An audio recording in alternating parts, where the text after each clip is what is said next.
Okay, hey, my name is Emmett Furey, and I'm going to tell you guys today about social media storytelling. Most of you are probably familiar with Orson Welles' radio adaptation of H.G. Wells' science fiction classic War of the Worlds. For those of you who are not, on October 30th, 1938, CBS broadcast War of the Worlds as a radio drama, which took the form of an informational radio newscast. Welles' War of the Worlds is infamous for having created a legitimate panic amongst its listeners for people who reportedly actually believed that aliens were invading New Jersey.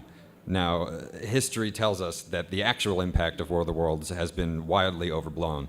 The media had a field day with the ethics of perpetuating a hoax like this, and it became valuable for the brand of Orson Welles to sort of overinflate how impactful the broadcast actually was.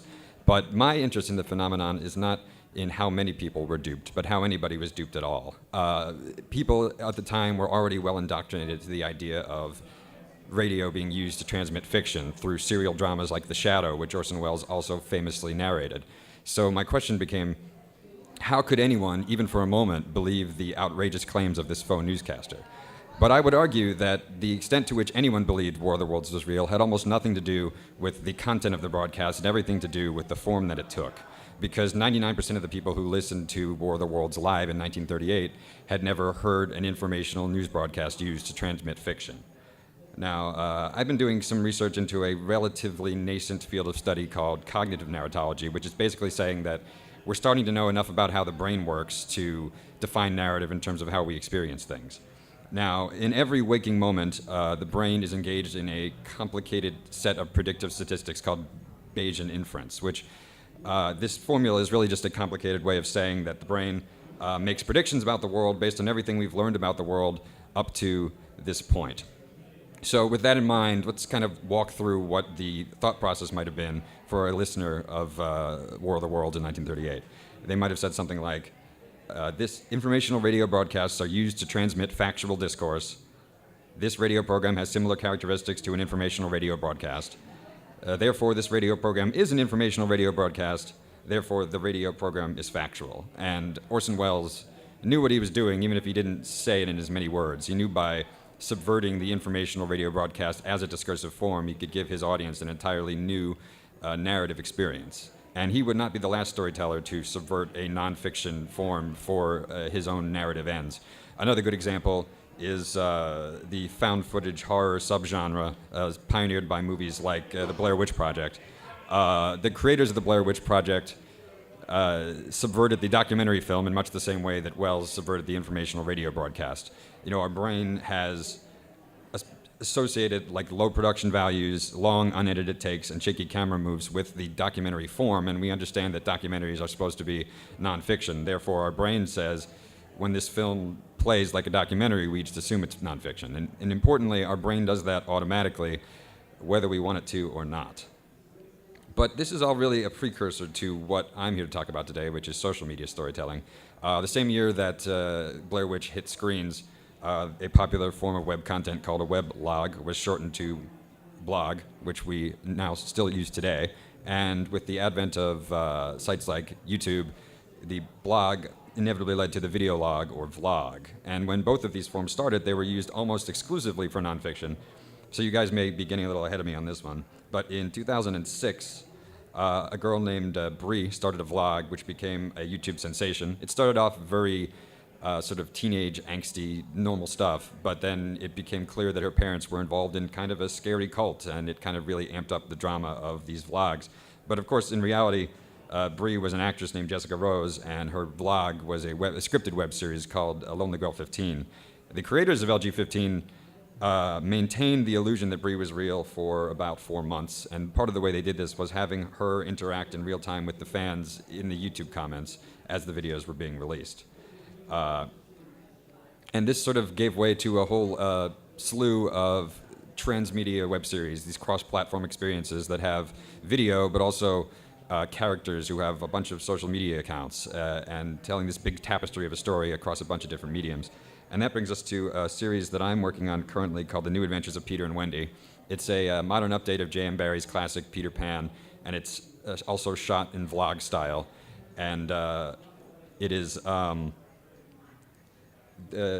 I am the transmedia producer for the series, and in that capacity, I play all of the characters on Twitter and their other social platforms and interact with the fans in that way. Now, a lot of the transmedia series that I've been referring to, they give fans the opportunity to interact with the characters as themselves, but something that we do differently in Peter and Wendy is we encourage fan roleplay, and what that looks like is fans will create their own characters who live in Neverland, Ohio, the fictional town in which the series is set, and create social media accounts for those characters and role play like they live in the town alongside of us while we're telling our story.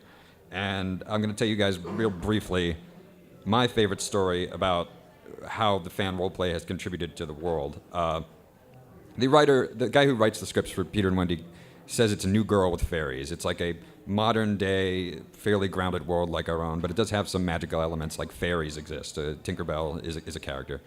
So Saw Blue was a fan-created character, created and played by a fan on Twitter.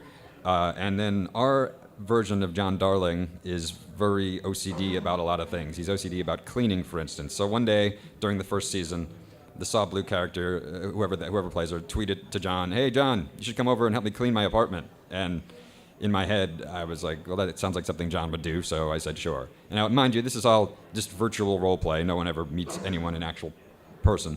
But so role play John going over there to clean, and she starts hitting on John really hard and says, like, we should go to a movie. And as the head John, I was like, we can go to a movie, but I'm really busy with my job at the local paper, so it can't be a date. Like, we could go as friends. And she said, okay. But the thing was, the other fan role players started to ship these two characters, and shipping was not a term that I was familiar with prior to this, but that's when fans want two characters in a series to be romantically involved. In this case, they even gave them a portmanteau, a la Brangelina, of the relationship that they wanted to see happen. So in any event, role play these two people going to see this movie, which the fans retroactively referred to as John and Saw Blue's undate.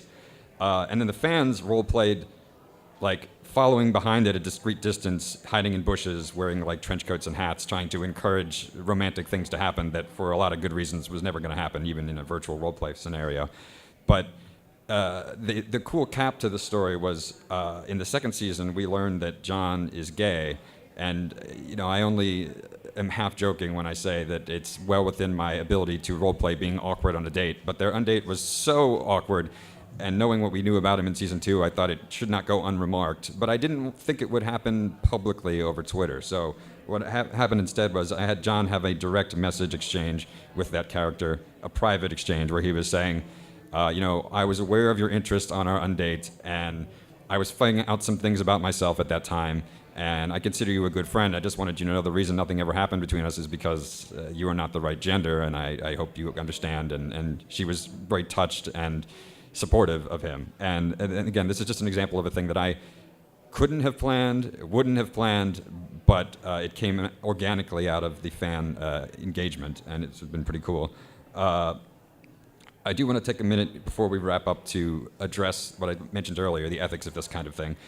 In the lead up to the release of Halo 2, they ran an alternate reality game called I Love Bees, and the sort of main conceit of the game was that fans all over the world had to answer calls at certain payphones in certain places at certain times, and those would advance the story. Some of the calls were automated recordings, and some of them were actors really on the other line sort of playing out the story for them. Now, one fan famously in Florida, he braved Hurricane Ivan to get one of these calls, and the actor on the other line had to break character and say, "What are you doing? Go home." But as you can see, everyone knowing that this was fiction, it was still had an incredible mobilizational power. And, like Spider-Man says, it's just with great power comes great responsibility. So, importantly, for this kind of experience, the audience doesn't have to believe it's real. You get back to the cognitive narratology I talked about earlier, those predictions that our brain makes about a form happens automatically whether we want it to or not. So at no point during this did anyone believe that they are actually talking to a real Peter Pan. But because it's taking place on Twitter, amidst their real conversations with their real friends, the brain makes it feel real, even though they know it isn't.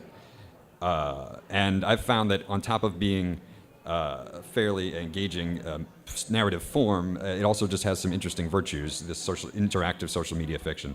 That it revolutionizes the relationship between fans and fictional characters. I mean, the roleplay characters really feel like they're friends with these characters. It promotes problem-solving, empathy, and cooperation. And it engenders real-life friendships amongst the fandom. I found out during the second season that the more active role players have real-life Google Hangouts where they plan out each other's character storylines over the course of our seasons, which I just found remarkable because we give them this sandbox to play in, and they play it. We are essentially facilitating fan fiction, but turn it into fan fact by canonizing the content that they create in our world. And then, and like I said, it becomes an act of co-creation with the work that they do with us. So I feel as if this narrative form, we've only sort of scratched the surface of what it can do, and I'm looking forward to seeing where it goes from here. So that's what I got. Thank you, guys. My blog, Coefficient of Fiction, it has a lot of ruminations on a lot of the transmedia projects I've worked on, but that's also where my research on cognitive narratology is going to live, at least at first. So if you're at all interested in any of that, feel free to check that out. And otherwise, yeah, you can find out all about what I've done on my website, and if you want to reach out to me or talk to me on Twitter, go for it. Questions?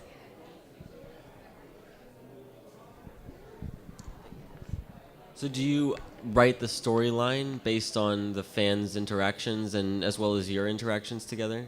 Well, so the actual videos of the show are produced like a regular show, so they're sort of all in the can before we start. So in theory, what the fans do can't directly influence those videos, but amidst, I sort of vaguely plan what I intend to do as the characters in real time as the videos come out. But I leave it a little open because I know that things are gonna happen organically with what they do. And so in and around the videos, we're able to sort of.